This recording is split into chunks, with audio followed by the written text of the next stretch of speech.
হাই friends, মই আজি বনাম সৰু মাছৰ চৰচৰি। সৰু মাছৰ কাৰণে ৰেডি কৰিছোঁ পিঁয়াজ, কেঁচা জলকীয়া, ধনিয়াৰ পাত, নিমখ, নহৰু বটা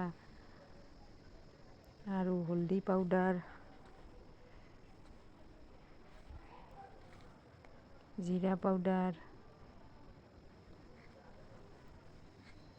গুড়া জলকীয়া,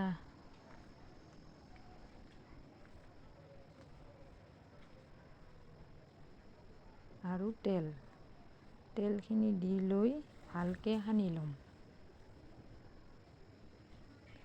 সানি লোৱাৰ পিছত মাছখিনি দি ল'ম।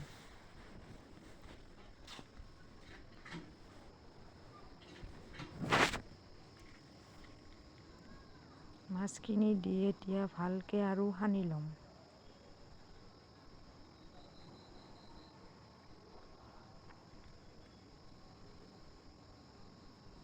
এতিয়া অকণমান পানী দি কেনে মাছখিনি বহাই দিম।